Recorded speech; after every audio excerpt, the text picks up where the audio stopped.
that, I'm pleased to welcome Antuan Magic Raimone, who will be formally convening today's session. Thank you very much, Philip. Hello, everyone. It is so nice to be back with you, be it virtually again. And I am here to introduce our speaker today, Mr. Darnell Rice. So I first met Darnell less than a month ago, and in the course of our 1 hour conversation, we knew we'd be connected for the foreseeable future. We're both Midwestern born and raised, Darnell from St. Louis, Missouri, and me from Kansas City, Missouri. We are also survivors of childhood sexual abuse. As many of you may know, men are not the most vocal about their experiences with sexual abuse, and there are even fewer Black men willing to speak about it. I learned a lot about Darnell during that conversation, most of which I won't share in case he covers it in his talk today. But what impacted me the most that day was his energy. It was bright, purposeful, and vulnerable. In a way, it was as if I was looking in a mirror. I know firsthand the emotional scars that come with sexual violence, how difficult they can be to heal. And even in knowing that reality, I could see the genuine light that Darnell possesses. Now, I've seen other Black men speak about the abuse they've survived, but not in the way Darnell does. It's not something you can fake or practice. It's innate. It's what allows him to speak to such a dark topic with candor, compassion, and vulnerability. That light is also what has brought him to the work he does, both as a mental health and disability advocate, as well as community organizer. Without further ado, it is my pleasure to introduce my new friend, brother, and collaborator, Mr. Darnell Rice. Thank you for the introduction, Antoine. You know, you're awesome. As So are you. yeah, man. I tell you guys, coming all the way from St. Louis, Missouri, by way of Arkansas. I wanna first take you on a journey. I can remember in my mother's womb, my mom was pregnant with me, and she was with my dad, and they were married, but at that particular moment, they had an argument. And then after that, he pushed my mother down the stairs. Just imagine you are in your mother's womb, not knowing what is going on at this particular moment. And then you almost lose your life. So that's almost what happened to me in my mother's womb. I was I didn't know what was going on at that time because I wasn't even conceived yet. But at that moment, I knew that it may have been my time to go. So I was born premature, and the doctors didn't give me any chance to live. I died 4 times as a baby, and I can remember my grandmother working at the hospital, and they pushed me over to the side and said that he's not going to make it. But my grandmother was a nurse, and she was also a woman of faith. And she prayed over me, and I started to breathe again.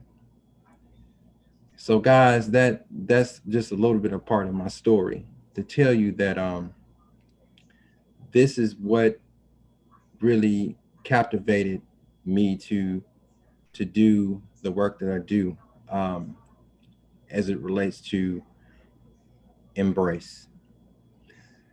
Guys, it's been 4 years that that embrace was just came about because I knew that sitting on my end of my bed in my trailer, God gave me a vision. He gave me embrace, and he said, I need you to go forward to speak to men of color and Black boys, to speak to communities of color, because we suffer so much in silence. And guys, it just, tears was rolling down my face. I didn't know what I was going to do. I didn't know how I was going to continue to do the work, because I had those emotional scars. I had those physical scars, So I wanted to talk to you guys about sexual misconduct in higher education.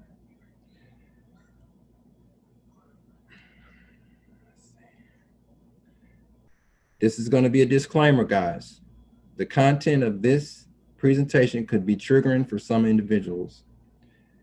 I want to urge you to please feel free to excuse yourself or step away if you feel the need to, because it's important that you always take care of yourself at any given moment.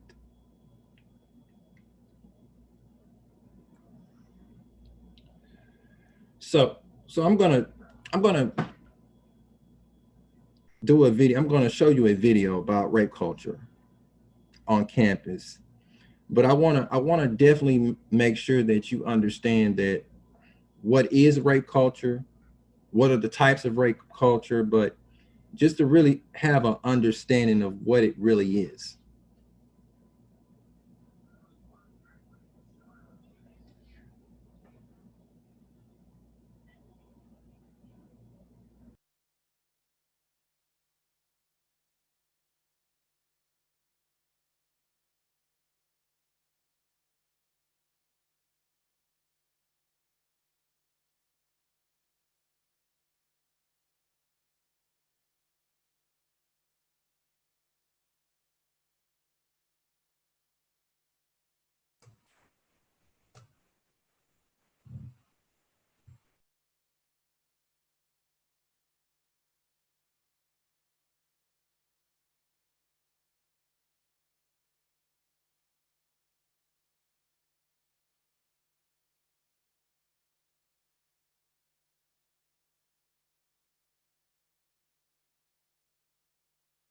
Okay, guys, I am having technical difficulties with the video.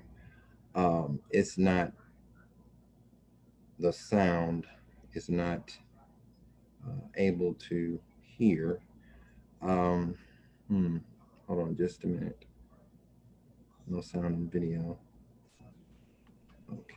Darnell, if you try to unshare it, and then when you reshare it, there should be a button on the bottom, Okay. or a little thing to click on the bottom to share the Okay. computer audio.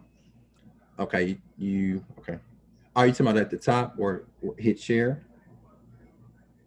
There's a box, you have to check the settings. Okay. Settings. Okay. Yeah, if you click stop sharing and then Okay. click resharing, it Okay, should work. hold on. All right, stop sharing. Okay. Okay. Stop sharing. Okay, let me take out my earphones. All right. Okay.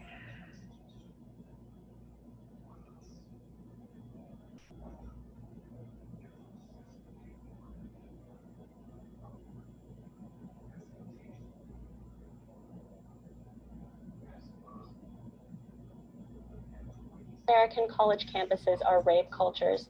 That's based on propaganda and moral fervor. It's not based on fact. This manufactured hysteria is no way to help victims of sexual assault. Let's be clear. Rape is a horrific crime. Of course, there are far too many victims on college campuses, and universities can certainly do a much better job responding to cases of sexual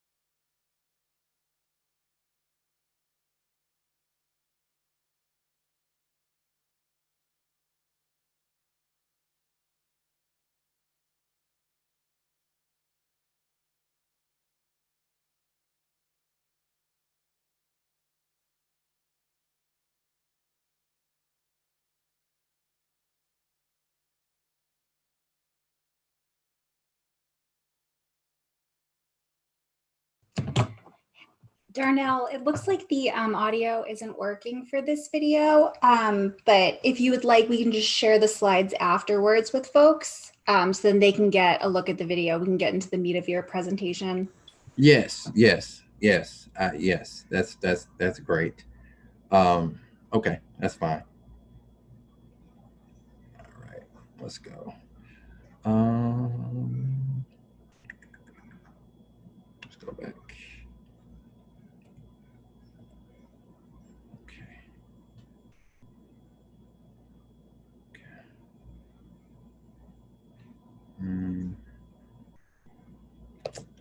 She was handpicked by Gloria Steinem in Ms. Magazine.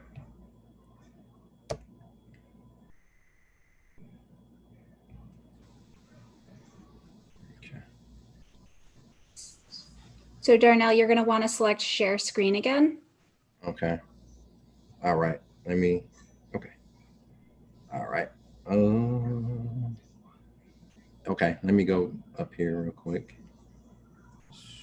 Okay.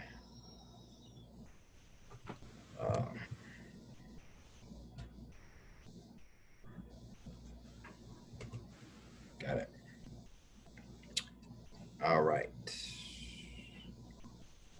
So, okay. So guys, I'm sorry, I apologize for the technical difficulties, but you can type in the chat box. What do you think when you hear rape culture? What are some of the things that come to your mind when you hear rape culture? I know for me, rape is forcible. Culture talks about, the norms, the beliefs, and it just, rape is so devastating, because when you talk about rape, it seems so negative, and everything. And so sometimes we have to really understand what the definitions mean, and also, what they say, because we all may have a different interpretation of what rape culture is, how it affects us in our everyday lives.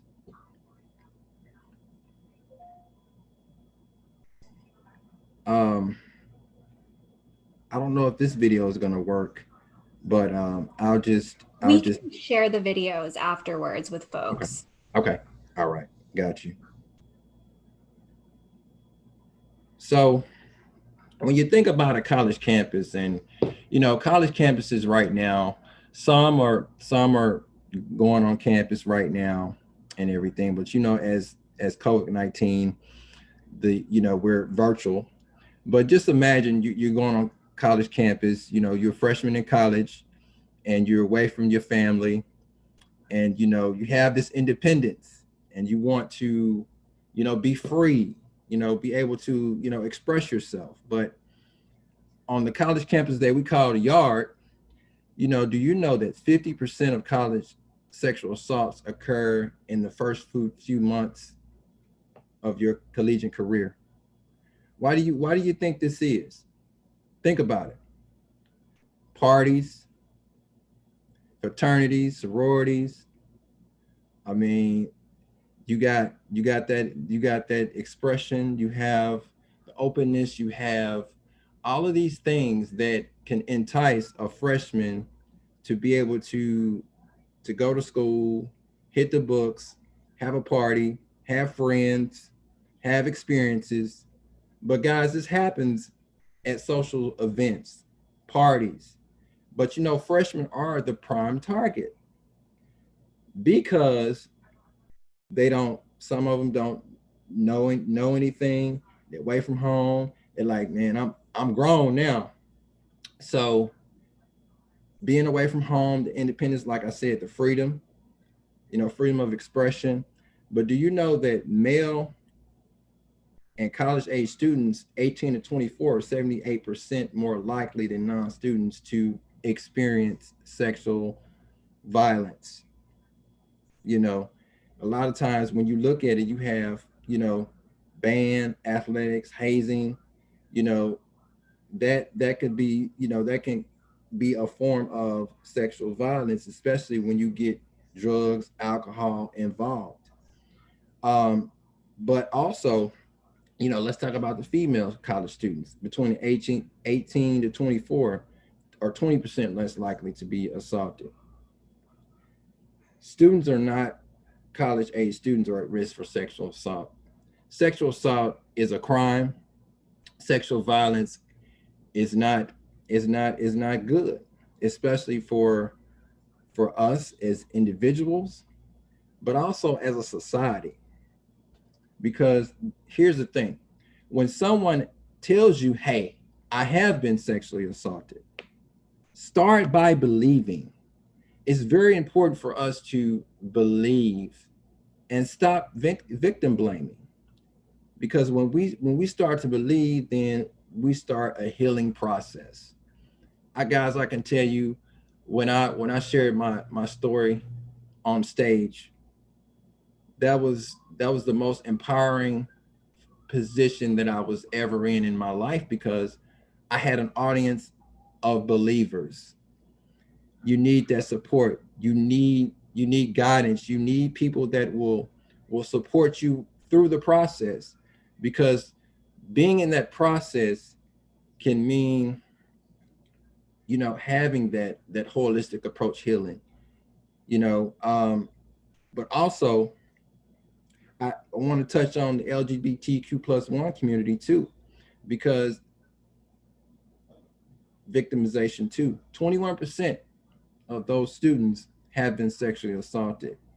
It may be much higher, but let's talk about it in our communities, especially the Black community, is much higher, because we don't talk about it, because it's taboo. We have to break the stigma of sexual violence, especially in our communities of color and also indigenous. And it's important that we start to have the conversations, but also have a brave space. When you think about a brave space, what comes to your mind? When I think about a brave space, I think about courage, empowerment, stability, courage. That's when I think about brave, I think about the space. The space may mean 2 to 3 people. It may mean a support group. It may mean, you have that ability to bring the light on a situation. Guys, I'm gonna tell you something. When you're on a college campus and you have the freedoms and you have everything at your fingertips, it's important that you educate yourself and definitely have that awareness, because when you don't have awareness, you don't have education. So please make sure when you're going to college, make sure that you have a knowledge and an understanding of what is sexual violence and how it affects you and your friends on a college campus. What is sexual misconduct? Sexual misconduct is anything that's sexual in nature that is lesser offense than a felony sexual assault, normally non-sexual. When you think about a sexual misconduct, you think about jokes. You think about people always talking about different things around your sexuality and just making comments about you, and also exerting their power over you.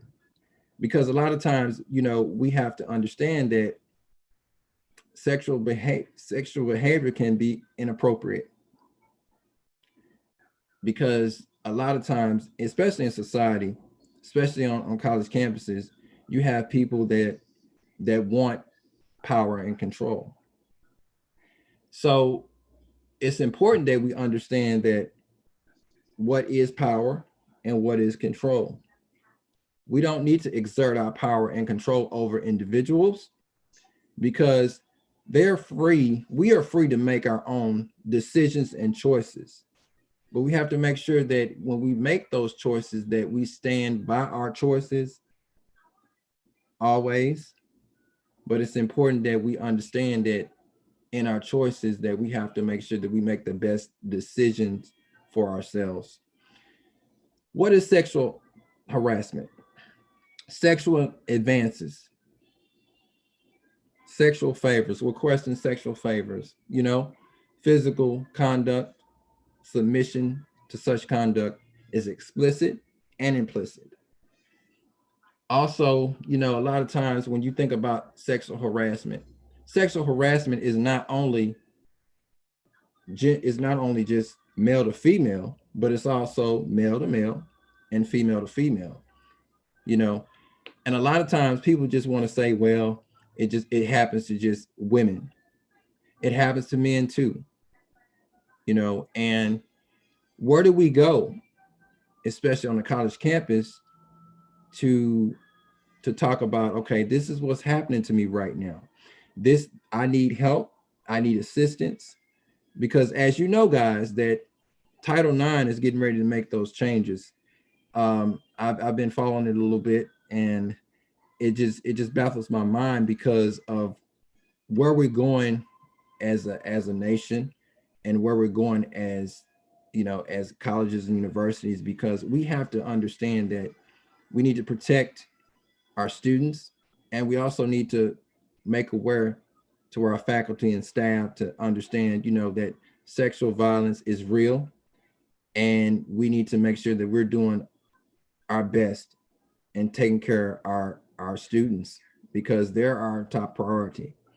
And it's important that we understand how to take care of our students, because every student is going to have a story. Every student is going to come from a different walk of life, but we need to make sure that we're taking care of each student, one student at a time, one voice at a time. And I want to pose to the audience, when you think about sexual misconduct and sexual harassment, do you feel that people that are in a power and authoritative positions, do you feel that they get a slap on the wrist? Do you feel that they get punished? That's just a question, because a lot of times, we see it in the news, we see it in a lot of different outlets, that a lot of times they don't get the victims don't get the justice that they deserve, and that's very unfortunate. So I'm going to answer some questions in the chat really quick.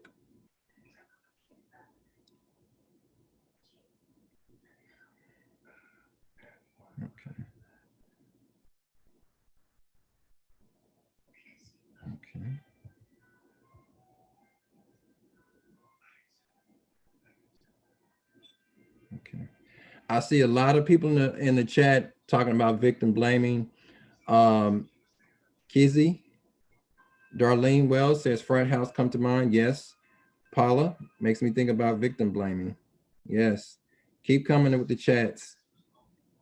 Yes. Gina said, what's Title IX? I'll explain that a little bit. Kelly says sometimes they don't even get a slap on the wrist. I feel like there are many times I've seen administrators don't absolutely nothing to support survivors missing their claims because they don't rise to a certain definition or concept, especially on sexual harassment. And that is so true, Kelly. And that's a problem. That is such a problem. Awesome. I appreciate you guys in the chat.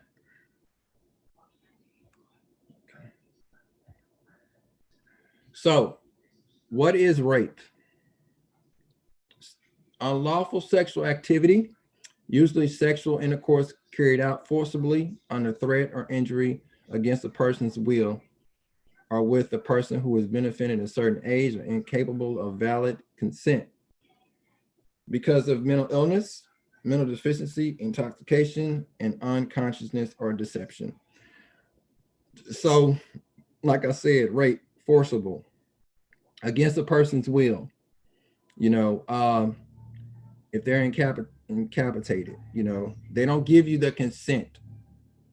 You know, if a person tells you, hey, I don't want to have sex, I don't want to, you know, be, you know, intimate with you or anything like that, respect the person's decision. You know, respect their decision and say, okay, I'm gonna stop. I'm not even gonna go there with you, because it's important that we understand, hey, rape is real, and rape hurts us as individuals. Guys, I'm gonna tell you something. Between 2 and 8% of rape cases are false. And the thing is like I said, it's very rare that when a person tells you, you know, that I've been raped, that is false. I remember a situation happening, and it was on the news. A lady had said that her boyfriend had raped her, but come to find out, it was consent. It was, you know, it was consensual, and both parties were, you know, she said that she, you know, she consented and that she lied. So this young man's life was destroyed, and he had went to jail, and the, you know, the charges were dropped. So, you know, a lot of times, you know, like I said, if you say you have been raped, it's 9 times out of 10 it's definitely true. Because a lot of times, especially with survivors of sexual assault, when we say we were raped, it's true. What is culture? Remember, I talked about culture. The customs, arts, the social institutes, and achievements of a particular nation, people, or social group. Remember, rape, forcible. Culture is social. It is particular. It is people. It is beliefs. So think about when we talk about rape culture.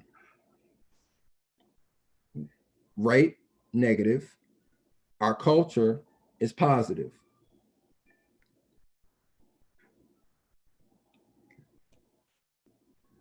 Types of rape. Acquaintance rape. A person that you know, by the victim. Intimate partner, someone that you're intimate with, that you know, that you have intercourse with. College campus rape. Sexual assault, like I was telling you earlier before, sexual assault on a college campus or at a college function or party. And we're going to discuss later on how Title IX affects students being protected and the universities not being able to be liable for what's happening as far as sexual violence is concerned. Because especially a lot of universities don't have the manpower, and sometimes they don't have the responsible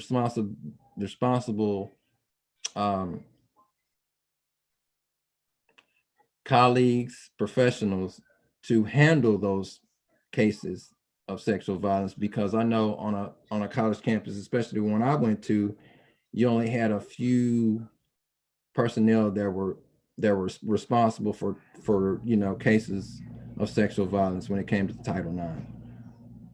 Because a lot of colleges and universities, they have a lot of people, but they have so many hats that they have to wear, especially on campus. Because you may have someone that works in Title IX that's that's dean of students, or that's a vice chancellor, or anything like that. They don't have the time to take the cases and really thoroughly look through the cases and investigate it. They don't have the time to do that. So that's why it affects the college campus as a whole. That's why you get a lot of cases that are swept under the rug.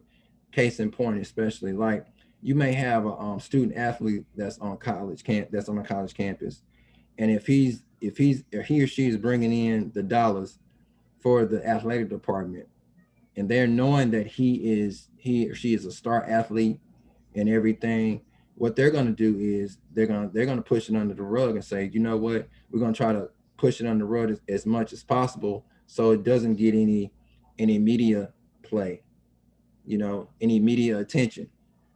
Because a lot of times we need to make sure that the victim or the survivor, his voice is always being heard.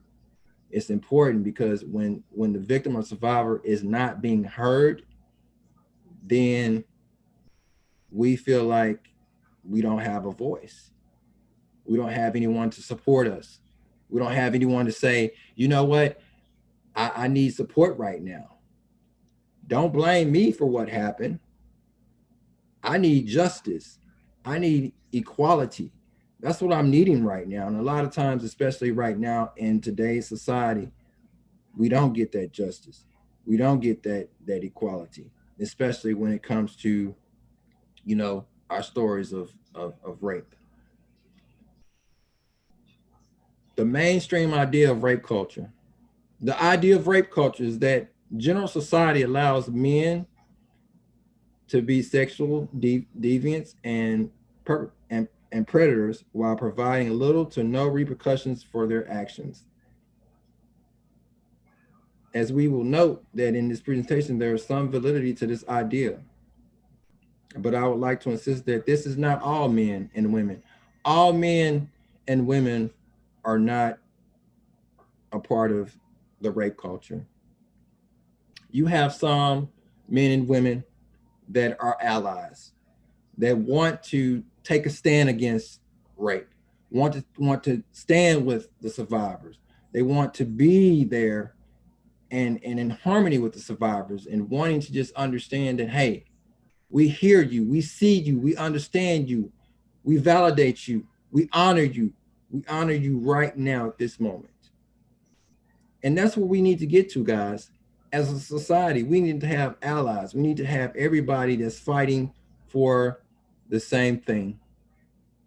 Guys, I remember, you know, as I went through life and my own experiences, I was not able to have allies.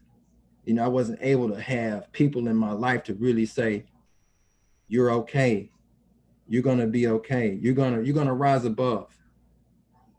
Guys, when I was 6 years old, that's when the rape happened for me. I was 6 years old, and guys, my power and control was taken away. I was a little boy, and it really just hurt me so much because I didn't have no one to believe me.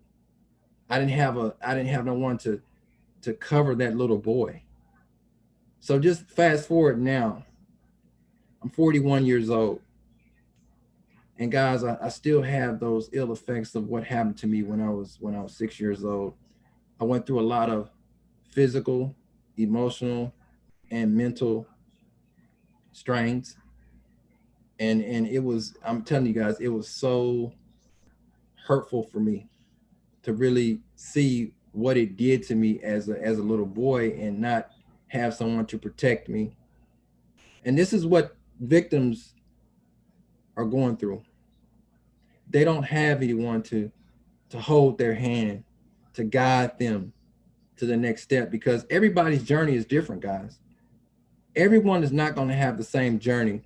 But what's good is that we'll get to a place of peace, a place of courage, to show the world that survivors can live holistically and can be great and have honor.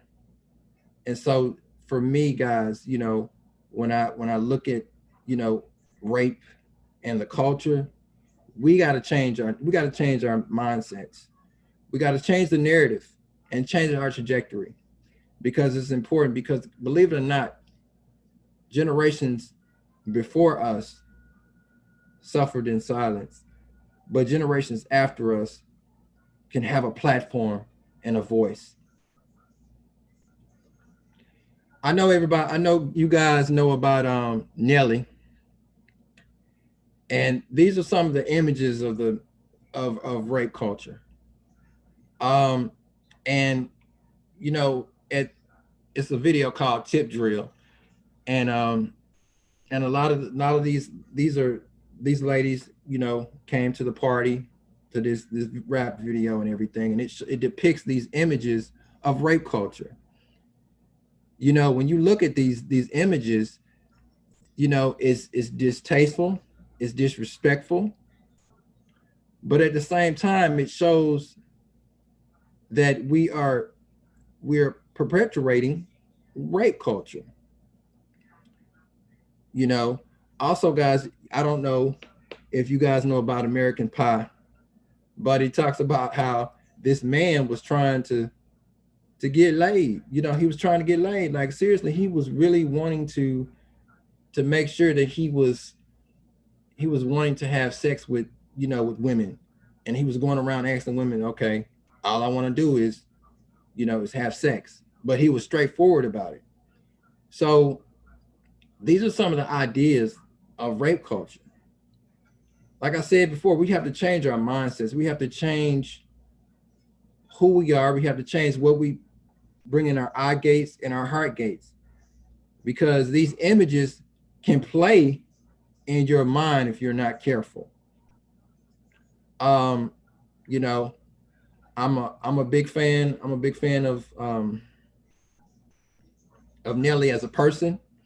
But as far as these images, it's really hurtful to see that we as a nation, that we, you know, that we use these images as a way to encourage rape culture. I got a question for the audience. Do you believe that we celebrate rape culture? Just type your answer in the chat. Examples of rape culture: blaming the victim, she asked for it. Trivializing sexual assault. Boys will be boys. If you remember, guys, you know the Gillette video when it talks about toxic masculinity, and the father said, boys will be boys. You know, we have to stop blaming the victim. We have to stop telling our sons and our sons boys will be boys. No, they're not going to be boys will be boys. No, they're not. We as fathers, as uncles, as cousins, we have to teach our boys positive, healthy masculinity, and teach them about how to treat girls, women, how to treat them. That's very important. You know, examples: explicit jokes, tolerance of sexual harassment, and inflating false rape report statistics, scrutinizing a victim's dress, mental state, motives, history. Oh, well, she shouldn't have went down that dark alley. That was too short. Her dress was too short. Every person, young lady, needs respect. I don't care what she has on. It doesn't matter if she has a short dress, long dress, doesn't matter. She deserves the respect and honor. And we as men, we have to stand with ladies and our girls to say, hey, to challenge the status quo, to challenge the social norms, to challenge those that think that it's okay to be with the rape culture society. That's important. We have to defining manhood as dominant and sexually aggressive. We have to change that narrative around manhood and use it to where healthy manhood, positive manhood, defining womanhood, you know, as being women, as being submissive and sexually passive. It's important for women to be respected, to be trusted, to be valued, and to be heard. You know, also with guys, you know, I know with guys, they be like, man, you gonna score, you gonna get that.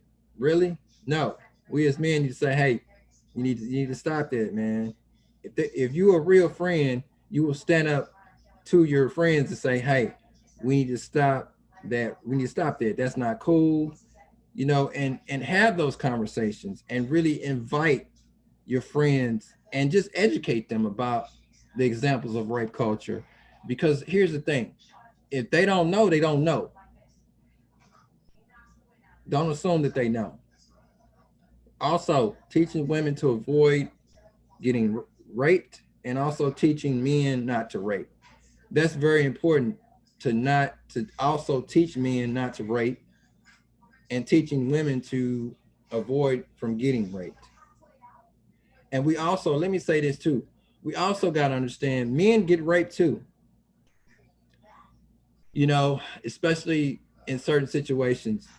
I told you the examples of rape culture as far as when it came to what is rape, and we talked about the different rapes. Prison rape. A lot of men in prison get raped, and we also think that with women being promiscuous, that they deserve rape. No, they don't. They deserve the same respect as well. What is rape culture? A society or environment whose prevalent social attitudes have an effect of normalizing and trivializing sexual assaults. That's what rape culture is. Rape, negative, and the culture is norms, beliefs. So like I said, we have to change our beliefs. We have to change who we are as individuals. So I'm gonna go to the chat and see what you guys are chatting about right now.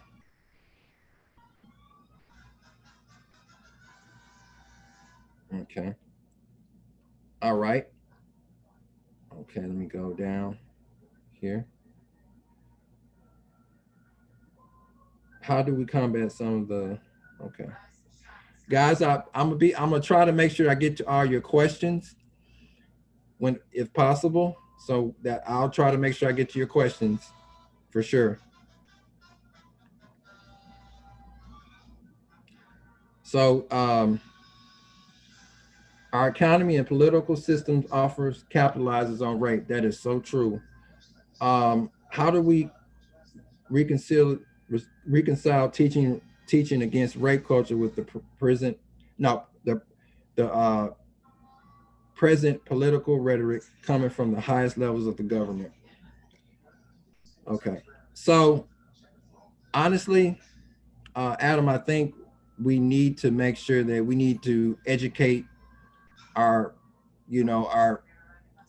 leadership, educating our leadership and really having them to understand why rape culture affects us as a whole.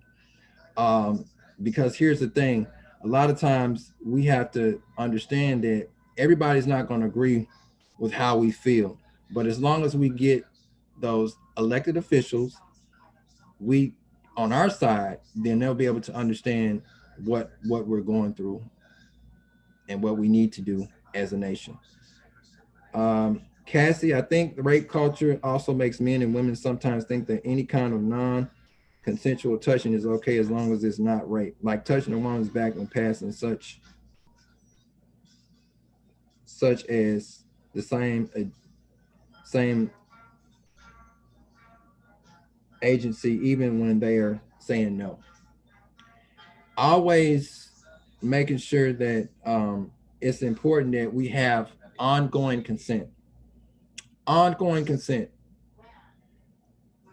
Ask before you do. If you ask a young lady to say, hey, can I pat you on the back? Can I give you a handshake? Can I give you a hug? Always having an ongoing consent is important, because when you don't have consent, you don't have anything. Teaching women not to get raped is victim extent. We have teach humans not. Yes, teaching women not to get raped is victim blaming to an extent. We have to teach humans not to rape. Right. We have to teach women. We have to teach humans not to rape, because rape hurts everybody.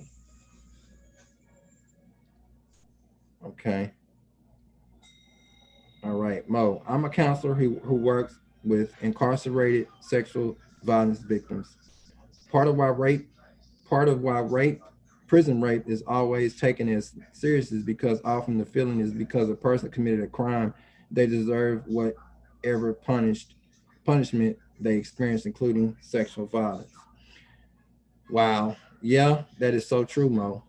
Um, that is not taken seriously because, you know, the men and women that are incarcerated, what happens is that they, they have to hold on, they have to make sure that they can go to someone and say, hey, this is what's happening to me. But a lot of times their voice is not heard because of the fact that they don't want to expose what's going on in the system, the prison system, especially when it comes to the guards and the warden, the assistant warden, and everything.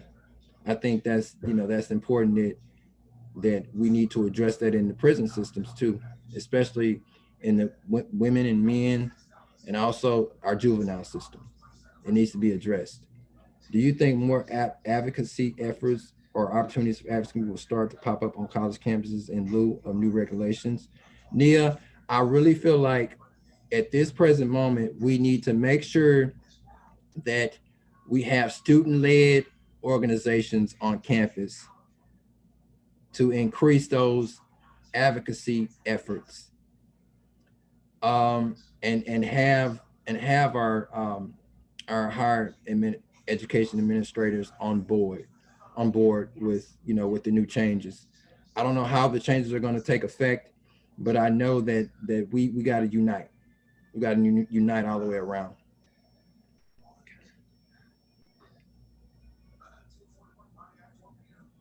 Okay. So, yes, the session is about male survivors for sure. So, examples of victim blaming. Victim blaming 101. The skirt is not too short.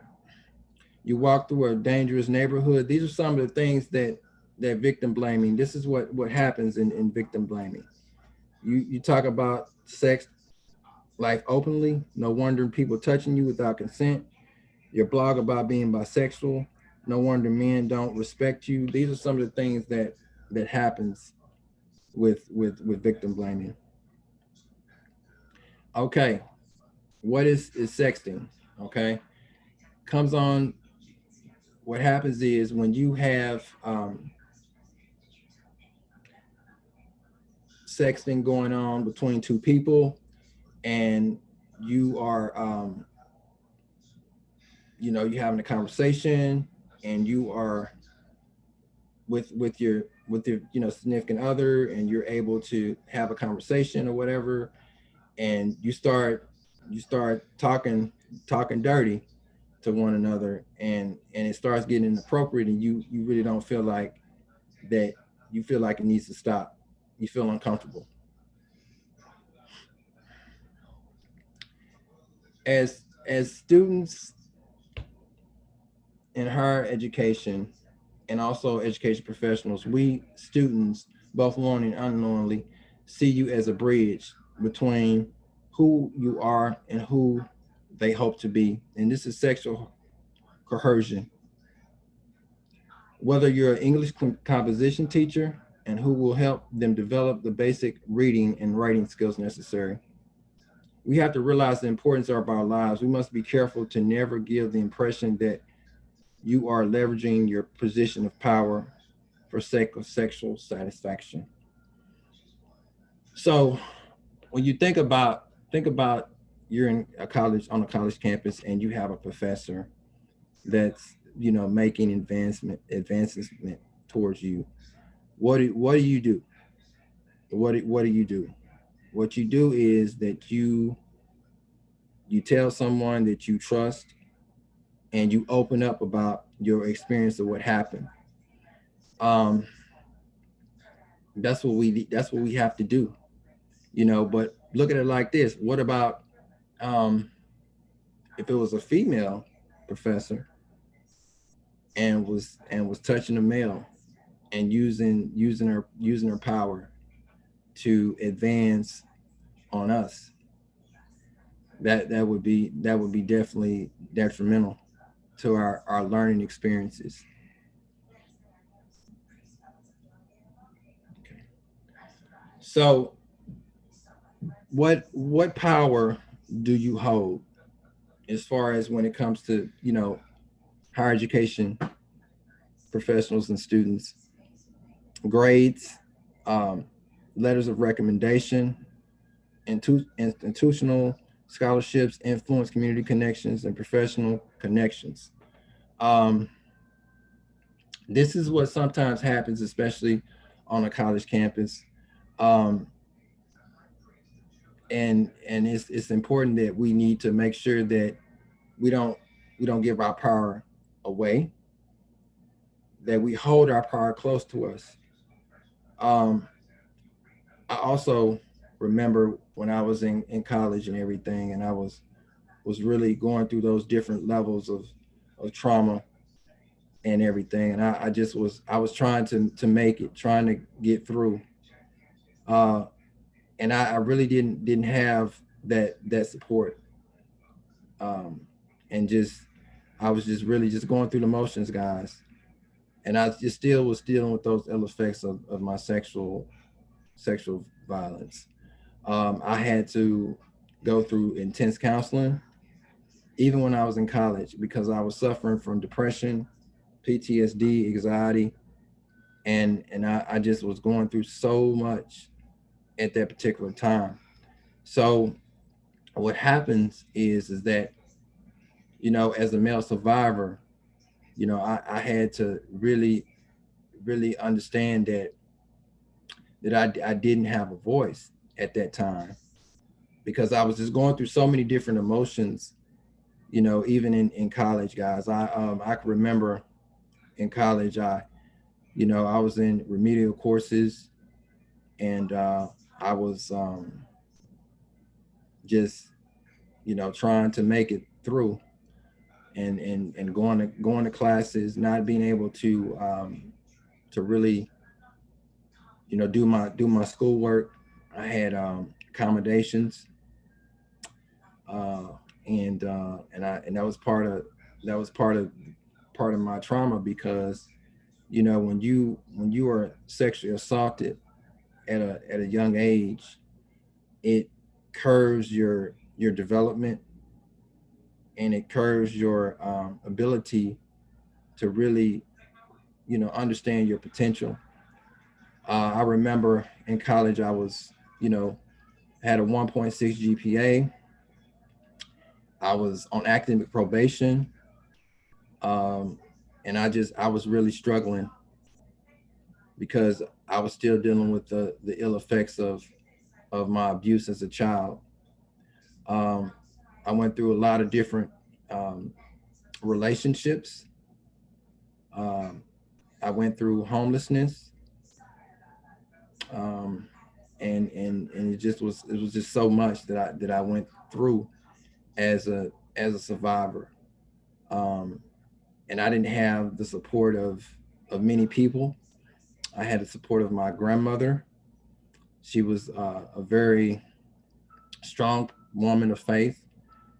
She took me in at the age of 10, and everything. My mom put me on a plane and said, you know, you're not, you know, he's on the plane. You know, here he is. I'm not ready. I'm not ready to take care of him. I can't take care of him. So she sent me on a plane and sent me to my grandmother and everything. So I was just dealing with a lot, guys. And so for me to be at that moment, I really didn't understand the way to go or what to do. And in college, this was so real to me, because I didn't know if I was going to make it. I didn't know if I was going to graduate. I didn't know if I was going to be able to just even survive. So during that time, you know, I could remember going to counseling and just sitting there and not even really talking to my therapist like I needed to, because I feel like he didn't resonate with me. He didn't understand what I was going through. I needed someone to look like me. And so what I had to do was, for years and years and years, I put this in the back of my mind. I didn't, you know, I really didn't share my story, you know, with a lot of people. I didn't, because I didn't have that voice. I didn't have anybody that I could talk to really understand what I was going through.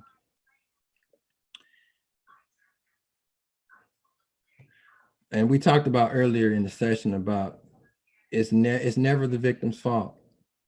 Guys, when that happened to me as a young child, I started to believe it was my fault. I started to believe that I had to do, it was something that I'd done, something that I shouldn't have happened. But I just started, you know, blaming myself of what happened, you know, because I was like, why me? Why did this happen to me? You know, so we have to encourage, we have to empower the victims to say, hey, it is not your fault. It is not your fault. I believe you. I honor you. I trust you. It's not your fault. And it's very important that we start first by believing, and we start to encourage, we start to honor our victims, especially our male victims, because believe it or not, there's so many males that are hurting right now, that don't have a voice, don't have the courage, because we're dealing with so much in the world. We're dealing with, you know, what we see, what we hear, you know, what we do, you know, and then not only that, we're combating with what's going on in the world today, right now, with the killings of all our brothers and sisters, Breonna Taylor, George Floyd.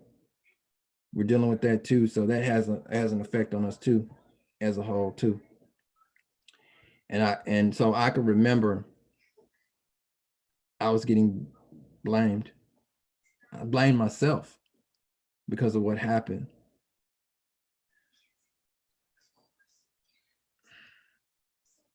So remember that sexual assaults are planned. We always need to be educated and aware of our surroundings. We also need to make sure that with our education professionals, that we need to make sure that it reiterates the most intimate relationships that are not spun of the moment, one night stands. They're developed over time. Trust is established, at least semi-communicated, and then intimacy is experienced. Guys, you know, sexual assaults are not just, you know, 1, 2. It happens, it's planned. And a lot of times what we have to do is, like I said, we have to educate ourselves. We definitely have to educate ourselves. Sexual assaults are perpetrated by someone you know. Guys, when it happened to me, it was by someone close to me that I knew, that I trusted, that I really had a opportunity, like, to realize, like, man, why did this happen to me? Why did the person that I truly cared about and that I love, they you know, perpetrated on me? Guys, it just really hurt. It just hurt my heart to really understand that someone as close as to me would do this to me. But I had to realize that they may have been abused also.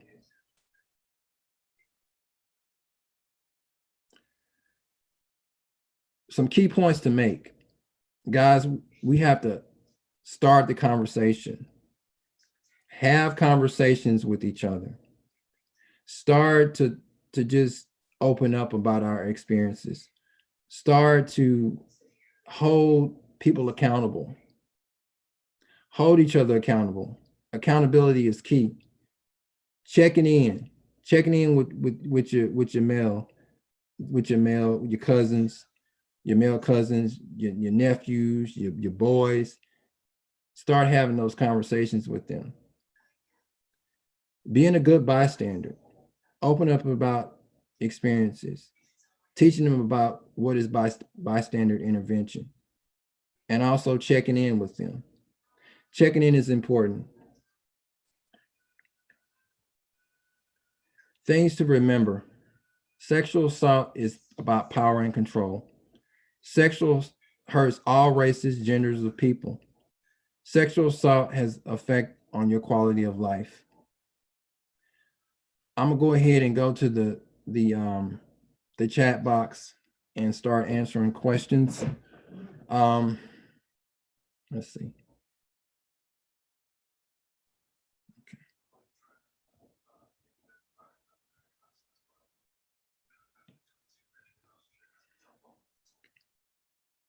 Okay. All right.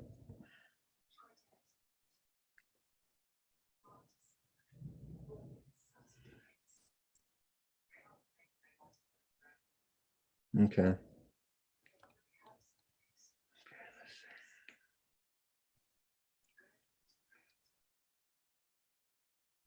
Okay.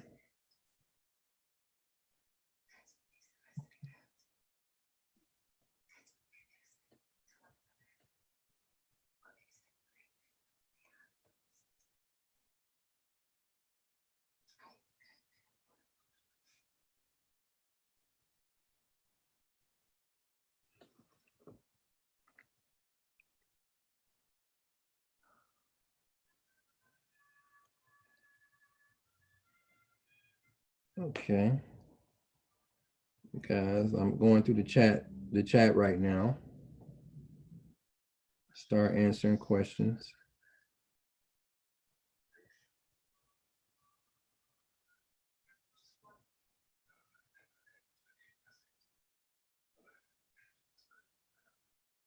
Okay.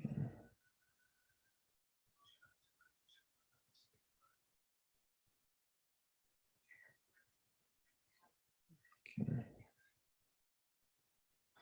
I'm going through the chat right now, guys. That's why it's so quiet.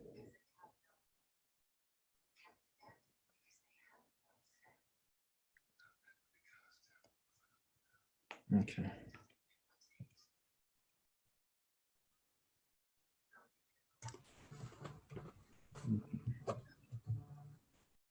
Okay. Okay, let's see.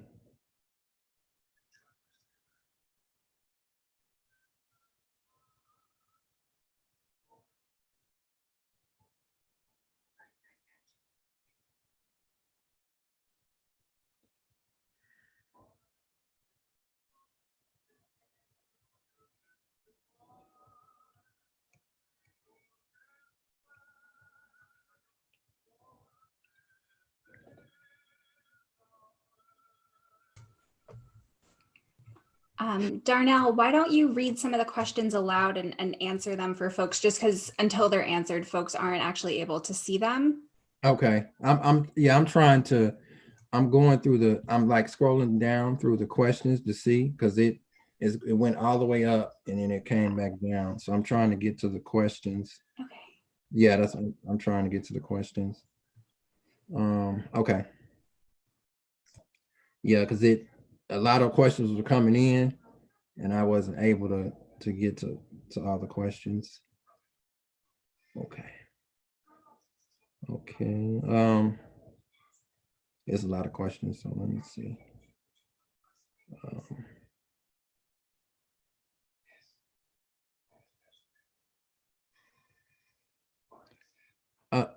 Elizabeth. Yes. Is there any way, I don't know. Would you like someone to read them? Yeah, yeah. Okay, Yeah. sure. Yes. So here's a question that says that they had a friend tell them that he was sexually assaulted when he was a kid, and this person feels really helpless. What do you think is the best way for a friend to support him? I know what you can do is okay, let him know First, let him know that you believe him first. Secondly, I would get in contact with a rape crisis center that helps male survivors, that services male survivors, and go with him and get in contact with an advocate that will be able to assist him. I know some rape crisis centers, they have male counselors that directly work with male survivors. Yes, they'll be able to help him start the healing and also the process of, you know, of being able to start the legal proceedings, because a lot of times it depends on your state and it depends on the statute of limitations. That's what I would do. Excellent. What advice can you give to someone who is personally processing a rape that they experienced years ago? And hey, Darnell, that I jump in and Go ahead. chat with you and just kind of, you know, we could handle this together. Go ahead. Give you some support. Yeah. So, Elizabeth, would you please repeat that question? Sure. I was wondering if, or the question is, what advice would you give to someone who is processing a rape or sexual assault that they had experienced several years ago?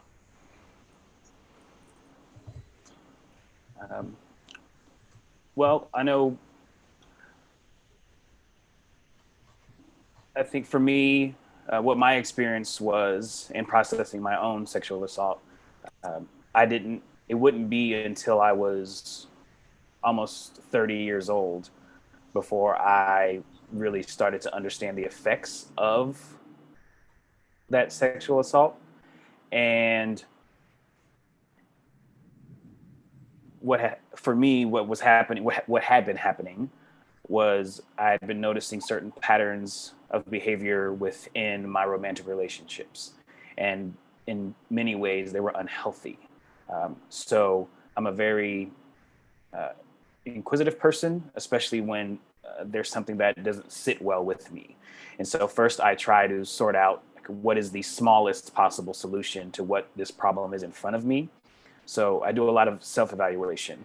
Now, I think for me, writing is very helpful. If someone is a writer and they journal, that could be very helpful, because the way it helps me is when I'm asking questions and having thoughts in my mind, I can't grab on anything. It just keeps spinning around and around and around and around.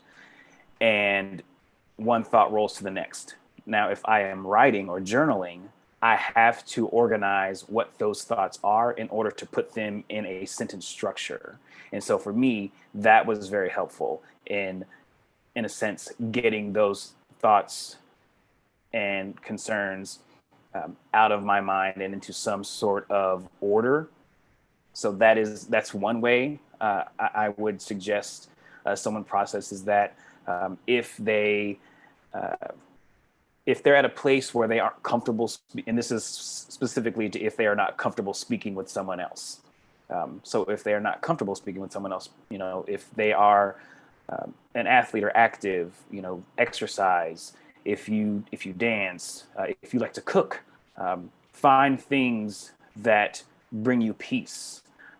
But if you are a bit further along in that process and you want someone to speak to, you know, just as Darnell said in the previous question, speak to someone you know, you trust, friends, if that's where you are. If you're able to, if you're in a place where you want professional help, then also seek services.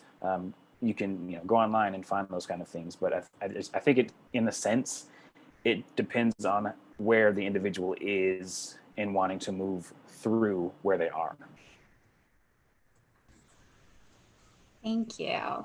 The next question is, what tips would you give to white non-male professionals doing presentations and outreach with Black male students, including Divine Nine fraternities? I can answer that.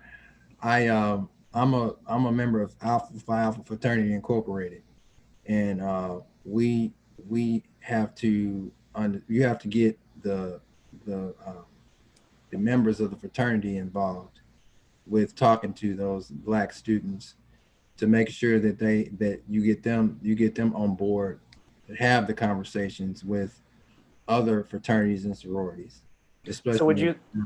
Mhm. So Darnell, would you say like for people like don't be afraid of collaboration and co-facilitation? Yes, collaboration is important, especially with your Greek organizations and your not well and your faculty and staff members to have the collaboration and have those students as a student support system, because when you have fraternities and sororities, you know, aligning themselves with other student organizations, they're taking a stand and saying, hey, we like I said before, we believe you, we honor you, we trust you. And I think that's important, to have those alliances, especially if you're you know, you're white. You can start to have the conversations with those groups, and it's almost like engagement and outreach. Mm-hmm. You Yeah. know? And I think also I think there might be in a sense, kind of a misconception that as educators, as adults, we have to be the individual or individuals that have to have all the answers, when in reality, you don't. And I have found for myself that if I'm in a space where the person in a leadership position can honestly say, I don't have all the answers, but I'm willing to find them for you, find them with you, that speaks volumes to your students, to the people you might be leading on your professional teams, because at some point we all recognize we're human and we all have blind spots to our knowledge, to our understandings, and so just I think being able to speak to that and to bring that up as soon as possible, and then invite other people, you know, to like, oh, this is where I don't have something. What do you know? What can you tell me about this thing? I think that will also make a very, very big difference, especially within the university setting, because students are looking to adults in a way, but also students are also finding their own independence and individuality, and they want that to be honored and appreciated.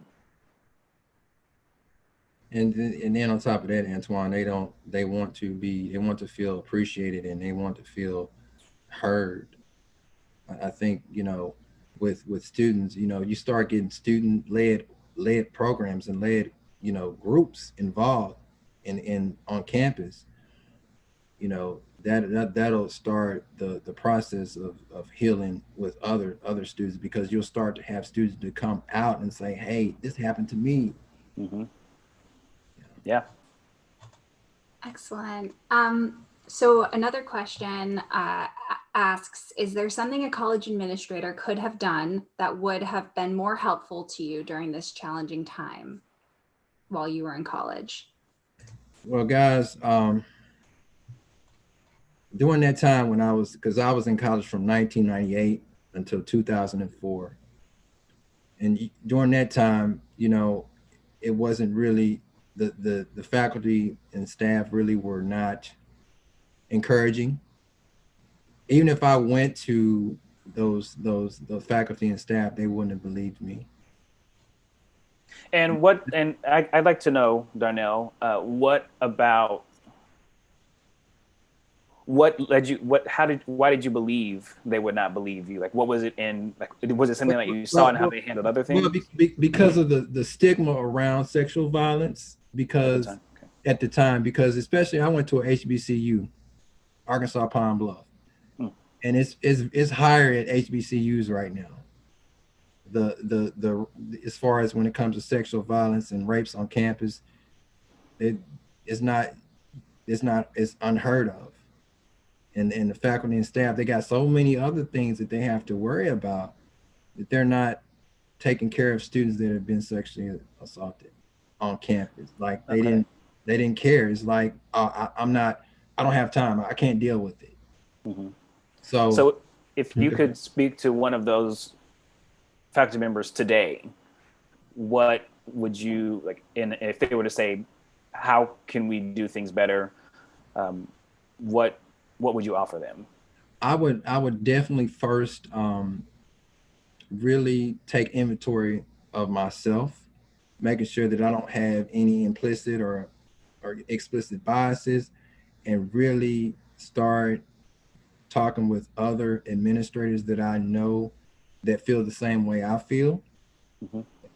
Start to have the support group, because believe it or not, we do need student-led programs, but we also need to foster a faculty-led program too as well, to collaborate with the students to say, hey, we want you, we honor you, we want to provide that support for you, because I'm gonna tell you something, when you have people in a room, everybody can bring something to the table.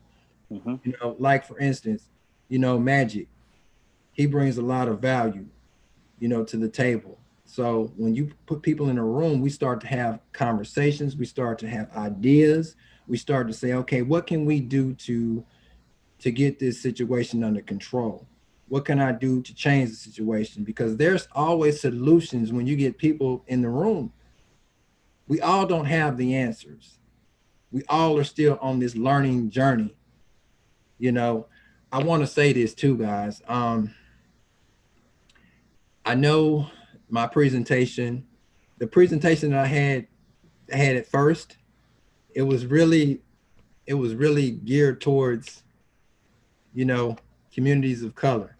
So I had to really kind of change my my presentation. I should have went with my first heart, but it's okay. I'd like to go back to a point that you mentioned about, you know, as an educator, recognizing their own implicit biases, because I think that is something that many of us are less inclined to do because it's uncomfortable. It's not easy to express, this is something I lack, this is an awareness I lack. And we all lack awarenesses, every one of us. And so I just think that would be something wonderful for educators to keep in mind, is as you move forward and want to have these conversations, take a good look at yourself and ask yourself, okay, what is my awareness? Make a list of that awareness, and then like, what are possible blind spots to that awareness? Could it be the awareness to trans violence, to women, to, you know, it's the language that is used. You know, language is ever changing, especially within the LGBTQIA community. And as a member of that community, I even fall short of the knowledge that is the wealth and the depth of knowledge that is out there and the information that's out there. And so I think when we have even the slightest awareness, and we've even had the initial thought of, there are probably blind spots I don't have, then I think it allows us to be more open to having other conversations with other people. And again, you know, like Darnell said, having, you know, getting more people into the space to have the conversations that come up with ideas that can lead to solutions. Resources. Those resources are huge. But do you know, especially in communities of color and indigenous people, we don't have those resources.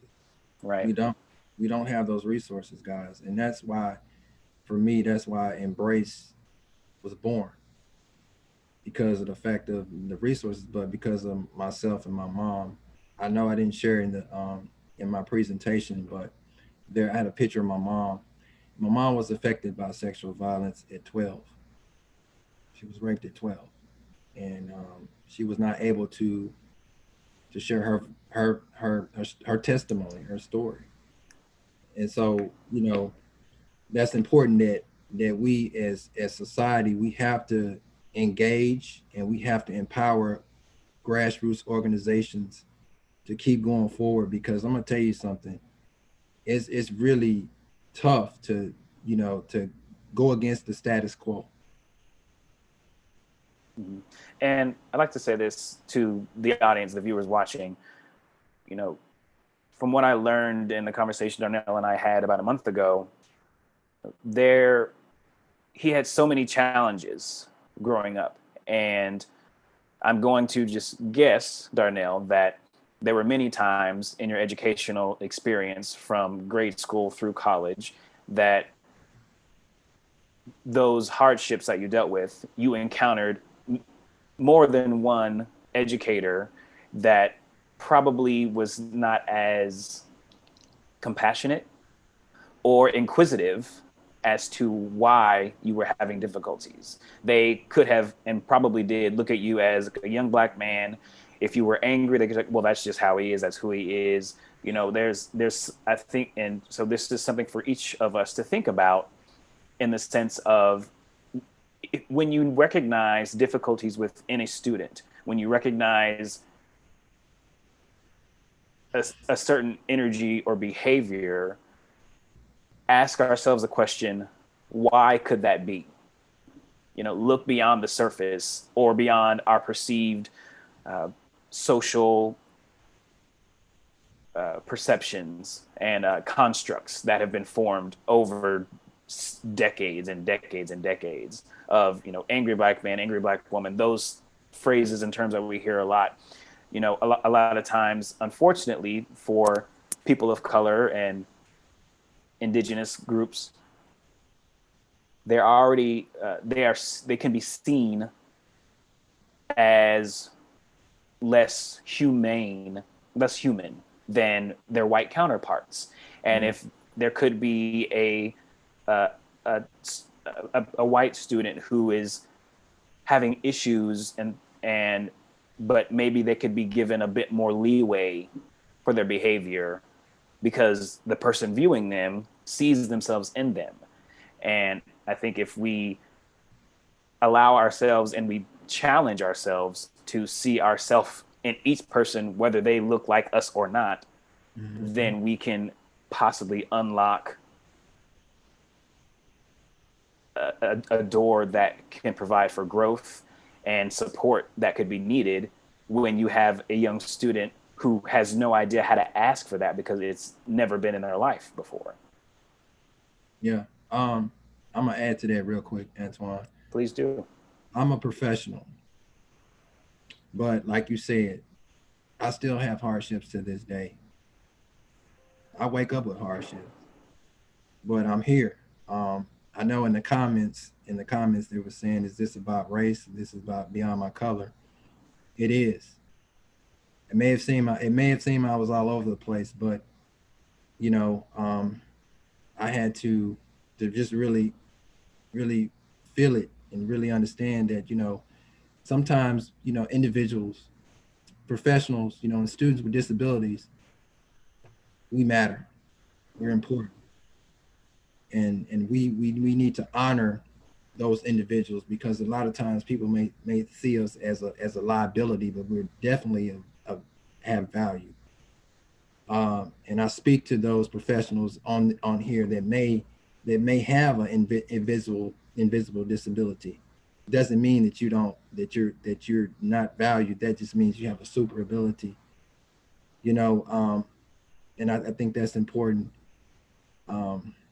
So yeah, it's definitely can be difficult at times, but I honor this space, and I don't want to feel like no judgment zone, you know. Yeah. I want to thank the both of you so much for what was just a very much so enriching session, and for both of your willingness to be vulnerable with all of us today, and for sharing your experience and insights. So thank you both so much to the two of you. We are just about at time, so I figured that would be a really natural stopping point. But thank you both so much again. Thank you everyone for joining us for this session. I hope that you can take some time, check your emails, get something to eat, and we will see you back here at 2 p.m. for our next session. And which is discussing mental health and supporting LGBTQ students, which is especially important amid COVID. And then we're so excited for this afternoon session, our discussion at the intersection of Black Lives Matter and LGBTQIA+. So really excited, very much so grateful to the two of you, and grateful for all of you for joining us today. And we'll go ahead and see everyone at 2 o'clock.